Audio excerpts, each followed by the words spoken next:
അസ്സലാമു അലൈക്കും വറഹ്മത്തുള്ളാഹി വബറകാതുഹു. പ്രിയമുള്ളവരെ, അബൂ ഖതാദ റളിയല്ലാഹു അൻഹു നിവേദനം ചെയ്യുന്ന ഒരു ഹദീസ് സ്വഹീഹുൽ ബുഖാരിയിൽ കാണാം. തിരുനബി സല്ലല്ലാഹു അലൈഹി വസല്ലമ തങ്ങൾ നിസ്കാരത്തിന് നേതൃത്വം നൽകുമ്പോൾ ചിലപ്പോൾ ദീർഘമായി നിസ്കരിക്കണമെന്ന് ഉദ്ദേശിച്ചിരുന്നുവെങ്കിലും ഒരു കുഞ്ഞിൻ്റെ കരച്ചിൽ കേട്ടാൽ നിസ്കാരം ചുരുക്കുമായിരുന്നു. എന്തുകൊണ്ടാണെന്ന് നബി സല്ലല്ലാഹു അലൈഹി വസല്ലമ തങ്ങൾ തന്നെ പറഞ്ഞിട്ടുണ്ട്. ഇന്നി ലഅഖൂമു ഫിസ്സലാത്തി ഉരീദു അൻ ഉതവ്വില ഫീഹാ ഫഅസ്മഉ ബുകാഅ അസ്സബി ഫഅതജവ്വസു ഫീ സ്വലാത്തി കറാഹിയത അൻ അശുഖ അലാ ഉമ്മിഹി. ഞാൻ നിസ്കാരം ദീർഘിപ്പിക്കണമെന്ന് ഉദ്ദേശിച്ച് നിൽക്കും. അപ്പോൾ ഒരു കുഞ്ഞിൻ്റെ കരച്ചിൽ കേൾക്കും. ആ കുഞ്ഞിൻ്റെ മാതാവിന് പ്രയാസമുണ്ടാകാതിരിക്കാനായി ഞാൻ നിസ്കാരം ചുരുക്കും. ചിന്തിച്ചു നോക്കൂ, ആ കുഞ്ഞ് നബി സല്ലല്ലാഹു അലൈഹി വസല്ലമ തങ്ങളുടെ കുഞ്ഞല്ല. കരയുന്ന കുഞ്ഞിൻ്റെ മാതാവ് നബി സല്ലല്ലാഹു അലൈഹി വസല്ലമ തങ്ങളുടെ ബന്ധുവുമല്ല. എന്നിട്ടും ആ കുഞ്ഞിൻ്റെ കരച്ചിൽ തിരുനബി സല്ലല്ലാഹു അലൈഹി വസല്ലമ തങ്ങളുടെ ഹൃദയത്തെ സ്പർശിച്ചു. ഇതാണ് മുഹമ്മദുർ റസൂലുള്ളാഹി സ്വല്ലല്ലാഹു അലൈഹി വസല്ലം. ഇതാണ് റഹ്മത്തിൻ്റെ നബി സ്വല്ലല്ലാഹു അലൈഹി വസല്ലം. ഇതുകൊണ്ട് തന്നെയാണ് അല്ലാഹു സുബ്ഹാനഹു വ തആല അവിടുത്തെ വിശേഷിപ്പിച്ചത് വമാ അർസൽനാക ഇല്ലാ റഹ്മത്തൻ ലിൽ ആലമീൻ. ലോകർക്കാകമാനം കാരുണ്യമായിട്ടല്ലാതെ നബിയെ അങ്ങേ നാം നിയോഗിച്ചിട്ടില്ല. സൂറത്തുൽ അംബിയ 107 ആയത്ത്.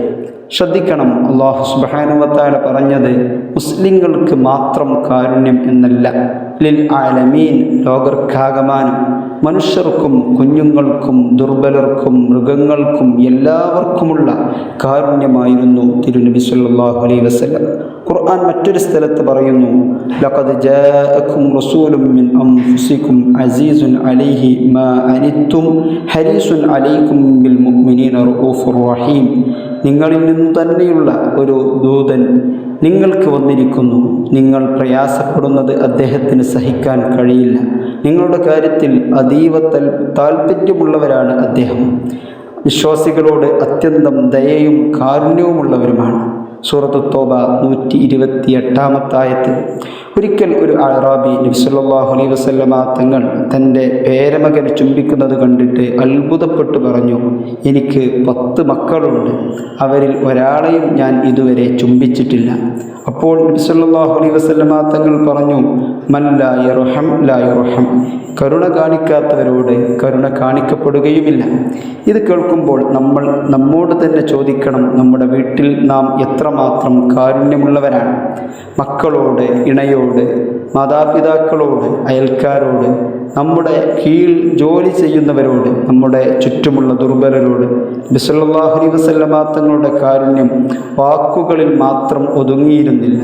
ത്വായിഫിൽ കല്ലേറ് ഏറ്റുവാങ്ങി രക്തം വാർന്നപ്പോഴും തന്നെ ഉപദ്രവിച്ച ജനതയെ ശപിക്കുകയല്ല ചെയ്തത്. അവിടുന്ന് ആശിച്ചത് അവരുടെ സന്താനങ്ങളിൽ നിന്ന് അള്ളാഹുവിനെ ആരാധിക്കുന്ന ഒരു സമൂഹം ഉണ്ടാകണമെന്നായിരുന്നു. ഇതാണ് നബി സല്ലല്ലാഹു അലൈഹി വസല്ലമ തങ്ങളുടെ ഹൃദയം. നമ്മെ വേദനിപ്പിച്ച ഒരാളോട് മാപ്പാക്കാൻ പോലും നമുക്ക് കഴിയാത്തപ്പോൾ തന്നെ കല്ലെറിഞ്ഞവർക്ക് പോലും നന്മ പ്രതീക്ഷിച്ച നബി സല്ലല്ലാഹു അലൈഹി വസല്ലമ തങ്ങളെക്കുറിച്ച് നാം ഓർക്കണം. പ്രിയമുള്ളവരെ, നബി സല്ലല്ലാഹു അലൈഹി വസല്ലമ തങ്ങളെ സ്നേഹിക്കുന്നു എന്ന് പറയുന്നത് നാവ് കൊണ്ട് മാത്രം യാ റസൂലല്ലാഹ് എന്ന് പറയുന്നതിലല്ല, അവിടുത്തെ സ്വഭാവം നമ്മുടെ ജീവിതത്തിൽ കൊണ്ടുവരിക എന്നതാണ് യഥാർത്ഥ സ്നേഹം. അല്ലാഹു സുബ്ഹാനഹു വ തആല പറയുന്നു, വ ഇന്നക ലഅലാ ഖുലുഖിൻ അലീം. തീർച്ചയായും താങ്കൾ മഹത്തായ സ്വഭാവത്തിനു മേലാണ്. സൂറത്തുൽ ഖലം 4 ആയത്ത്. അതുകൊണ്ട് ഇന്നത്തെ ഈ പ്രഭാതത്തിൽ നമുക്ക് ഒരു തീരുമാനമെടുക്കാം. നമ്മുടെ വാക്കുകളിൽ കാരുണ്യം ഉണ്ടാവണം, നമ്മുടെ പെരുമാറ്റത്തിൽ കാരുണ്യം ഉണ്ടാവണം, നമ്മുടെ കുടുംബത്തിൽ കാരുണ്യം ഉണ്ടാവണം, നമ്മുടെ സമൂഹത്തിൽ കാരുണ്യം ഉണ്ടാവണം. ഒരാളുടെ കണ്ണുനീർ തുടക്കാൻ കഴിയുമെങ്കിൽ തുടക്കുക, ഒരാളുടെ വിഷമം കുറക്കാൻ കഴിയുമെങ്കിൽ കുറക്കുക, ഒരാളോട് മാപ്പാക്കാൻ കഴിയുമെങ്കിൽ മാപ്പാക്കുക. ഒരു വിശക്കുന്നവനെ ഭക്ഷണം നൽകുക, ഒരു വിഷമിക്കുന്നവനെ ആശ്വസിപ്പിക്കുക. കാരണം നാം സ്നേഹിക്കുന്ന മുഹമ്മദ് മുസ്തഫ സ്വല്ലല്ലാഹു അലൈഹി വസല്ലം റഹ്മത്തിൻ്റെ നബിയാണ്. അവിടുന്ന് പറഞ്ഞു, അർറാഹിമൂന യർഹമുഹുമുർ റഹ്മാൻ ഇർഹമു മൻ ഫിൽ അർദ് യർഹംകും മൻ ഫിസ് സമാ. കരുണ കാണിക്കുന്നവരോട് പരമകാരുണികൻ കരുണ കാണിക്കും. ഭൂമിയിലുള്ളവരോട് നിങ്ങൾ കരുണ കാണിക്കുക, എങ്കിൽ ആകാശത്തിലുള്ളവൻ നിങ്ങളോട് കരുണ കാണിക്കും. അതിനാൽ നബി സല്ലല്ലാഹു അലൈഹി വസല്ലമ തങ്ങളെ സ്നേഹിക്കുന്ന ഹൃദയം കഠിനമാകരുത്. നബി സല്ലല്ലാഹു അലൈഹി വസല്ലമ തങ്ങളെ സ്നേഹിക്കുന്ന നാവ് വേദനിപ്പിക്കരുത്. നബി സല്ലല്ലാഹു അലൈഹി വസല്ലമ തങ്ങളെ സ്നേഹിക്കുന്ന കൈ ഉപദ്രവിക്കരുത്. നബി സല്ലല്ലാഹു അലൈഹി വസല്ലമ തങ്ങളെ സ്നേഹിക്കുന്ന മനുഷ്യൻ മറ്റുള്ളവർക്ക് ആശ്വാസമായിരിക്കണം. അല്ലാഹു സുബ്ഹാനഹു വ തആല നമ്മെ തിരുനബി സല്ലല്ലാഹു അലൈഹി വസല്ലമ തങ്ങളുടെ കാരുണ്യവും സ്നേഹവും സ്വഭാവവും ജീവിതത്തിൽ പകർത്തുന്നവരാക്കട്ടെ. ആമീൻ യാ റബ്ബൽ ആലമീൻ.